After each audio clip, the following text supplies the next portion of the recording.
All right, hello. We got ourselves the new Coheed and Cambria Vaxis 3, the father of make believe.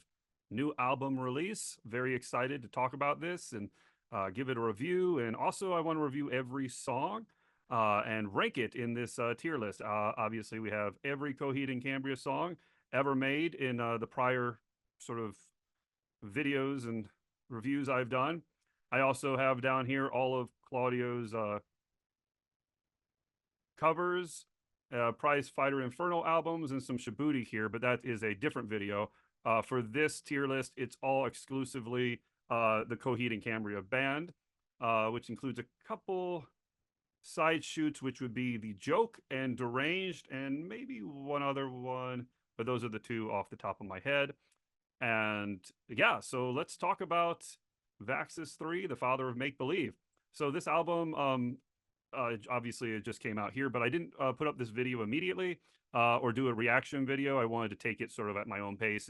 I reacted to a couple of videos, and people don't really care for those videos anyway. So I think ranking as a uh, boy, oh boy, was it like almost 20-year fan now? Going all the way back to In Keeping Secrets with A Favor House Atlantic. I remember that on the radio and being a huge fan of Good Apollo Part One with Welcome Home on Rock Band, and I got obsessed with that album and the progressive dichotomy of Claudio's voice versus the heavier music that I have been a fan of for most of my life. And seeing them progress over the years has been pretty phenomenal, and a little bit of ups and downs, but mostly there's almost no Coheed song that I don't like or love at this point, and they continue to blow me away that they are so consistent and yet varied in their discography. Their songs have, in fact, the genre breakdown of the songs are so diverse that I create a whole video breaking down every genre that they've hit. And believe it or not, this album has a couple genres in it that were actually not even in the genre list. So the fact that they have diversified that much to include a couple of songs outside of that genre list that I made is pretty awesome. It's also interesting because when I listen to a new Coheed album, generally I don't like it. So, and this was the case for pretty much every Coheed album that I had listened to since the very first one. Um, I just none of them were working for me. I thought they were either corny, too poppy, too trying too hard, um, too strange, or not as good as the last. That happens a lot. Not as good as the last one. Not as good as the last one. These types of thoughts go into your head or go into my head whenever I listen to a new Coheed and Cambria album. This was the case for every album except for Color Before the Sun, which I loved immediately, and Vaxis 2, Window of the Waking Mind.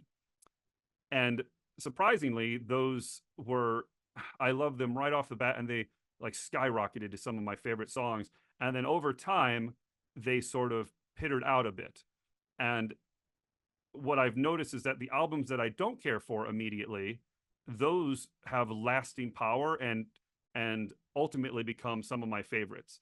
So as I evaluate their new album, I might take a look at least Vaxis 2, because at the time that I ranked it, it had that sort of new album power. And now after 2 years, I can speak on how much listens do these songs get. So I also hit on Vaxis 2 just a little bit, but primarily we're going to talk about Vaxis 3 here.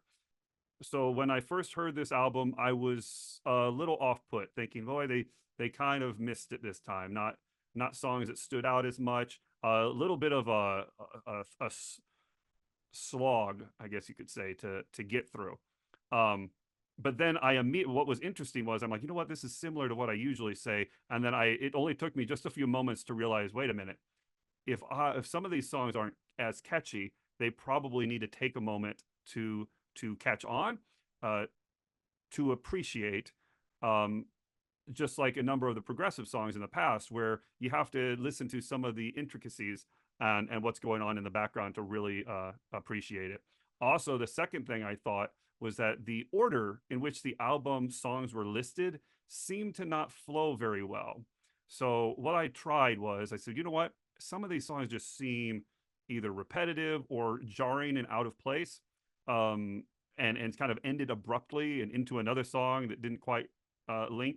And most of the time, the Coheed songs they're ordered incredibly well. I've never had this sort of issue before. So what I did was I did a little test and I reordered the songs, and listen to them in a slightly different order. This is just well, I guess it could seem blasphemous to do this, but it wasn't completely different. It mostly was the same, but I tossed a few songs and swapped a couple that were pretty significant, I would say, for a fan base to be like, "What? How could you do that?"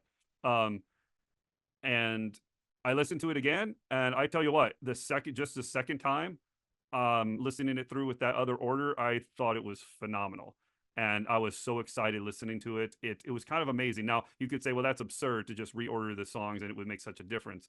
But so I'm not stupid enough to attribute it to that only. I do think it has something to do, obviously, with hearing the songs again and recalling some of the moments in it. And so it's kind of order of the songs or not, it's commendable that these songs could latch on that quickly with just two listens. And then by the third, I was ecstatic about the album. Another note that I would say that's broadly a comment about the entire album as a whole is that I think the song vocals, I think Claudio and them, they put his vocals back a little bit in the mix. And at first, that was something that I wasn't too fond of. And so another blasphemous thing that I did was I extracted his vocals and I increased it by just a small amount, like 10%, maybe 20% at most. I increased his vocal volume for the songs and listened to them again, and his vocals were popping just like I love. And it seemed like it gave it gave the songs another bit of life that really stood out to me. And I'm still like very happy that I did that. So much so that if you're curious and you would like to listen to the songs in the order that in the reorder that I did with the vocals more pronounced, I have that link to the Google Drive in the description that you can take a look. Probably won't be there forever, but if you're interested in hearing the songs with the vocals higher.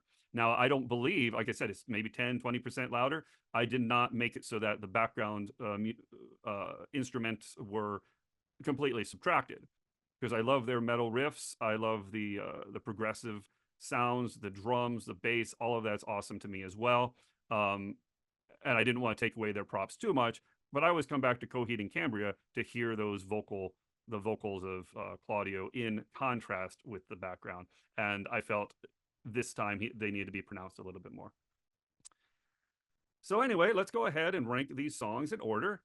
As you see, I had a couple up here. We'll go ahead and go in order, and then I'll spot them as they come and maybe reorder them a little bit if necessary.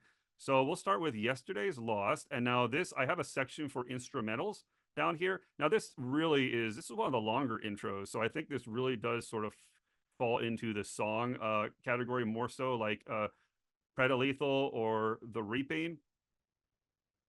I think it's got a decent amount of vocals in here, but at the same time, I just don't think it's distinguishable enough to put into the folk song category. And I always keep my intros here well, and they are in order. So the right being the least, and to the left being my most favorite. And you know what? I think I might have just dropped it right where I want it. Yeah, I think this is where I want it, actually. It's a very good song. This would be one that has kind of an interesting set of harmonies in it with Claudio's voice. Usually he has layered vocals and not harmonic vocals. Well, I shouldn't say that. It's pitch changes, but not really melody fluctuations as much in this song. It almost sounds like Simon and Garfunkel, similar to the end of Young Love, I want to say. All right, and then next we have Goodbye Sunshine. Now, this was one that I changed the order of. I felt this song didn't quite punch the way a lot of initial songs do in Coheed albums. It just was not, it felt like it was a song somewhere where a favorite house Atlantic is kind of thing. Or it really reminded me of like Rise Nayanasha. So this song, I felt it was a little out of place and certainly wasn't the kickstart that Beautiful Losers was, or as harsh as like No World for Tomorrow and Domino and stuff. This certainly did not I don't think it was a very huge punch for the start of the album. That said, as opposed to some of those other songs, I feel like this has it's like almost a microcosm of everything that is Coheed that you love. It's got it's a little bit progressive. It's got the catchy chorus. It's got the drop out transitions. It has the OOOs towards the end of it. Um, so for me, this outside of the slightly corny "Goodbye Sunshine," I feel like sometimes Coheed lyrics, even though I appreciate the lore, but really it is a reflection of his personal life and journey as well as the Amory Wars. So I can't appreciate that. I always go tongue in cheek for like Hollywood the Cracked and stuff like that. That I don't really take the lyrics or I accept the lyrics are part of a greater story. So I usually don't nitpick lyrics all that much. But at the same time, I feel like something like Rise Nyanasha, that was very touching to me, having a child myself about Atlas's age, whereas this one did not quite reach that. However, I do think of those that came out, this one is very good. I'm thinking, yeah, I might leave it lower. Let me leave it lower S for now. I think it's an awesome song. Just not the best song to kick off.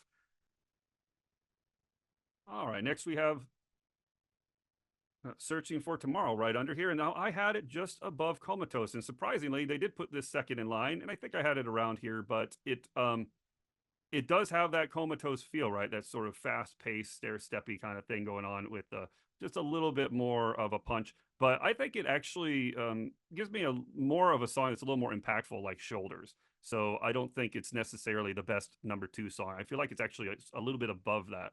It's got a cool solo in there, and the vocals are awesome. So I think this song is really, really cool. So I think I still like it here in the A tier, just above Comatose. And then we have the Father of Make Believe, the album title. And this one here, this is an awesome track. So I think this is the song. When I heard this, I'm like, what the hell? This is the song that should have been the opener. Now it might have been a little bit too on the nose for No World of Tomorrow, because I think these have very, very similar sounds. But I have to say that I think I'm a much bigger fan of the Father of Make Believe than No World for Tomorrow. I think it's a more approachable song. It's not as progressive, which a lot of people may not like, and I actually love their progressive stuff. But I think this one is it's very catchy. It's got that sort of Claudio's vocals are like Michael Jackson almost. It's got this almost classic rock sound to it, which is not necessarily my favorite Coheed, but I think this is definitely around here of the Domino, the Atlas, No World for Tomorrow, The Broken, and some of these more progressive songs that usually kick off the album. And I think this one's somewhere around the middle there. But I'm very happy with this song, and I think it's a great way to kick it off, even though they put it at number 3. Okay. Next we have Mary of Mercy. Is their song that's kind of their ballad song, so we have to kind of find other ballads and maybe compare it to them. Mary of Mercy and Carol Ann. So Carol Ann is actually Mary, and this song is certainly not that impactful as Carol Ann. But let's see, where would we? To me, this song is like the song Blood, but I just don't think it's as memorable, and again, not as meaningful to me personally as Blood is. So a little bit of personal bias here, but very similar song. I think it's a great song, super catchy. I think it's yeah, I think I like it better than Lucky Stars. Pearl of the Stars. No, I think Pearl of the Stars is better. Maybe somewhere around here, I think is good. All right, then we have Blindside Sunny with the category of C here that I already put it in. And I said I really wanted to see where it was in context of the album. Unfortunately, Mary of Mercy going into Blindside Sunny to me makes absolutely no sense. Now I heard Claudio talk about how he wrote both of them in Paris while he was alone. It was supposed to be like kind of like two sides of a coin thing, but I don't think that was apparent musically. It didn't seem, it was incredibly jarring to go to this one. So I had to reorder that just slightly as well. But I think it does flow in very, very well into Play the Poet. However, I don't really think we need this song for the album. It didn't to me, it didn't hit the mark as what I thought it might as far as the story goes. So this one, I think I have it at the end of C. I think this one is going to have to go down to the D category. And let me see here. As some of my least favorite songs. So yeah, I'm just going to put it down there. This song, the only reason I would listen to it is in the context of the full album. I don't have any desire to listen to it independently of that. And even in the album, I feel like if you skip right to Play the Poet, there's no loss there. Okay. Now I will say this song played live is pretty cool. So it's one of those things I wish they kind of just did it live without the thin vocals that Claudio had there on there. It just wasn't working for me, and the riff is just so incredibly repetitive. And speaking of Play the Poet, you guys might think I'm insane for this, but this one is this one's tough. This is definitely one of my favorites. Final cut. Let's see. Where's Hollywood the Cracked? Here we go. Here we go. Okay. This song reminds me of Hollywood the Cracked if it just got more of a kind of a more progressive, more jarring, with a really, really awesome chorus and some of the heaviest stuff we've ever heard in Coheed, both vocally and musically. It's a really, really awesome song. So I think I'm going to put it right here in the mid A's here, and it's just, the song is so freaking cool. And me, I'm a huge fan of Faith No More. It really gives me the vibe of Mike Patton's sort of psychotic diversity in his voice, from sort of almost rap to really, really heavy to these really melodic and catchy choruses. And this has that feel to me. So very, very happy with that song. And unfortunately, people that were saying that maybe it's a little bit out of place, this one in Blindside Sunny, I actually agree with that. I feel like they could have had a little bit more of this style trickled into a few of the other songs to maybe keep the album a little consistent. So one thing I had mentioned in a prior video was how I had heard with Blindside Sunny that the album was going to get heavier as Coheed had been touring with Mastodon, and Primus, getting a little bit more wacky and heavier with some growls and stuff with the vocals. And it was surprising that, yeah, they kind of did that, but it wasn't a theme of the album. Now, I would say certainly the whole album is heavier and more dynamic and diverse than Vaxis 2, but some people criticize that they wanted a little more consistency in that. And but for me, I love that sort of dramatic shift, and that sound coming right out of Hollywood the Cracked really reminded me of Afterman albums. And then next we go into One Last Miracle. And this song here, yep, it's going straight to S. This song is phenomenal, and I really, really am upset that it's so incredibly short. This song could be even higher up the ladder had it been a little bit more progressive. It's one of these songs that it just harks back to the early Coheed with the voice, the vocals being so, well, I hate to say it, but cute. Like, he literally sounds adorable in the chorus, and yet the high vocals in contrast with the metal that's underlaying it all in the story. So this one here, it might be somewhere. Just trying to think of the song it reminded me of the most.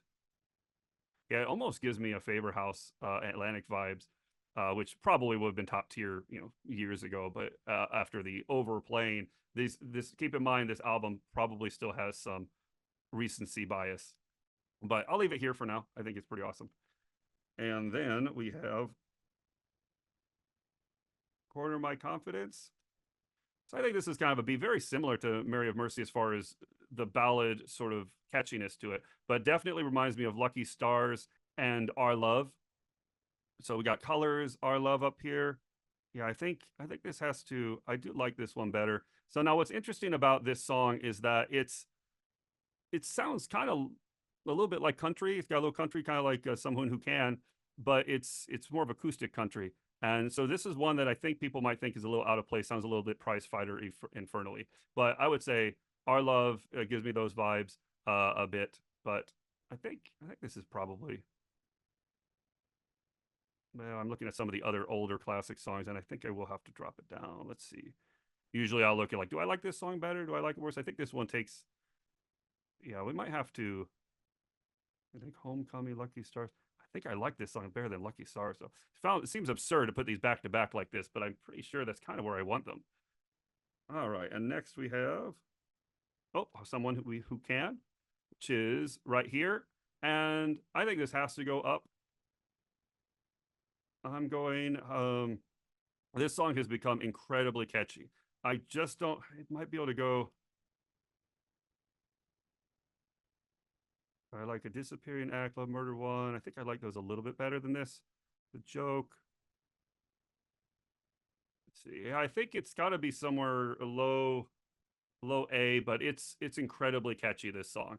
I guess the only thing is I wish it was a little bit heavier, and it's almost like a light rock, kind of country rock in here, and so because of that, I'm not throwing it up into the high A's or S's at this point. And then we have Continuum One. Welcome to Forever, Mr. Nobody. So this one, this one I listened to. This was one of those songs that was like, oh man, it's a little seemed a little underwhelming, but it sort of kicked off. I'm like, wow, it's going back to the Afterman. I can't believe this. But since I got a sort of hooked on that groove it gives, I've been absolutely loving this song. So to me, this one is really awesome, and the fact it harks back to the Afterman, but I think the song itself is actually more, it seems more on point. It seems like they knew what they were doing when they developed this song, more so than some from the Afterman albums. And so this could change certainly, but initially it's like I don't know about this one, and then boy, the riffs in here are just phenomenal. I can't like not keep beat with this song when I listen to it. It's awesome. So I think I'm going to have to keep this one up here. So let me see where would I put it. I think this is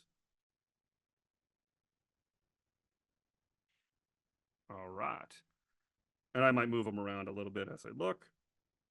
Then continuum 2, the flood.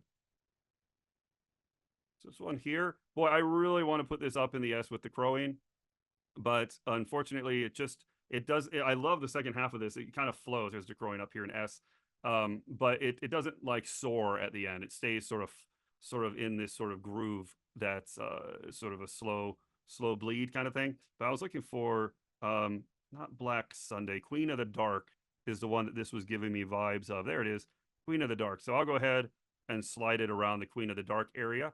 I think that it's got that sort of somber feel. It's just sort of a listen to song. I like its progression, although I don't think it fit quite well. It wasn't as sort of intense as some of the other sort of anthem series songs in this continuum, like those seen from Fear Through the Eyes of Madness. And then Tethered Together. So this one immediately shouted out as my favorite song right on the first listen. This one and One Last Miracle. These two really stood out to me as just incredible choruses, really good verses as well, clear vocals and catchy, but not nearly as progressive as I would have liked. I actually think I might have knocked it right where I want to put it. Actually, I might, let's see, do I like it better than Ladders? So the problem is if you compare this to some of these others, like this is just not very progressive at all. So it's just like One Last Miracle. These songs could be the top 10 if it wasn't for them lacking the progressive value of it. So I think it's like One Last Miracle. Let's see, the Incomplete. Yeah, actually, what's funny? I thought it kind of had that incomplete kind of feel from No World for Tomorrow. So I think this is actually pretty good right there. And so it goes. So to me, this one's straight up pop song. It's got that sort of, so was it the Stearns? It's got kind of almost a Beatles vibe. It's got such a poppy nature. Again, if it did a Windows of the Waking Mind, where it had a little bit of like here's Windows of the Waking Mind. If it went more places, I might have liked it better. I didn't care for the whole like trumpety ending, although the callback to Predalethal was particularly cool. But yeah, I think I'll go ahead and keep it around here. It gives me that Favor House Atlantic. Like it's just a really, really catchy song. And so as you guys look at this, like, well, this is completely insane. How do you have some of these songs above others? Remember, there's a difference between like what is super catchy and what's super emotional and super progressive. So you can see how I rank each of the sort of genres. But for now, I'm just listening to these songs. And as you'll see, it actually is kind of scattered. It's not quite like Vaxis 2, where they all were super, super high. But as I finish up this video, I'm going to say I just absolutely love this album. I can't wait to listen to it more. I just want to get back and start listening to the whole thing again and again and again. And sometimes to its detriment, it becomes almost too much. So, and then they start to stumble a bit. So let me do one last little quick glance at some of these from Vaxis 2 after 2 years, see if they might have to be adjusted a little bit. So I think Ladders of Supremacy, I still like that better than Dark Sentencer. Rise Nyanasha, I think this one's incredibly touching, but I think now I'm going to drop this one down beyond 2113. This one's lost a little bit for me, just slightly. Blood, I think this song is incredibly cool, but I think Shoulders actually is dropping down quite a bit. So Shoulders was fantastic at first, but I think this one's kind of hovering around closer to, I think it's almost the perfect song, but it's kind of, I don't know, Searching for Tomorrow. I kind of like Searching for Tomorrow even better than Shoulders. And I think this just has a little bit more going on with the stair stepping and the solo, a guitar solo in it. Beautiful Losers. So this one, boy, this one's super, super catchy, but I think this one's actually going to drop down a significant amount. I think we're talking, it definitely has this vibe of really high A now. So that one might have been a notch too high. So I think I might drop that. I think Love, Murder 1 and Disappearing Act, I feel like these are still very unique songs, very catchy, different songs. I think this is what was weird was I'm like, oh, all the auto-tune and vocal stuff they're doing, he like did almost none of that in this album. So to not see a song like Love, Murder 1, A Disappearing Act, and a Bad Man, it's kind of surprising. Well, Bad Man down here a bit. I would also say Bad Man, I can rank this one up quite a bit. I think I can even go, this one's kind of grown on me over time. So I think, well, maybe not that much. Certainly has popped up a bit. And then Liars Club, this one has dropped down significantly. This one's just a little bit too repetitive. I don't listen to it very much. And it's like, okay, I've been there, heard that kind of thing. I just don't think it has lasting power. It kind of gives me the vibe of 10 speed, but at a much poorer version of 10 speed or something. I mean, I know that's not quite on point, but that's kind of what I get from it. And let's see, did I miss any others? So I dropped Beautiful Losers. And otherwise, that I think Bad Man I got up. Embers of Fire, I really like that one. I thought I'm missing one. Oh, Our Love. Yeah, yeah, I think I can just leave this here for now. It's a very, so some of these songs are in their own category, so it's like, okay, well, in their own category of this ballad, kind of like Colors and Wake Up and stuff like that. It's just a very good catchy song. I think I'll probably leave it here. So Vaxis 2 dropped a little bit, and Vaxis 3 here, The Father of Make Believe is a very impressive album. Very excited about it. And yeah, tell me what you guys think as well. So that'll be all. Thanks.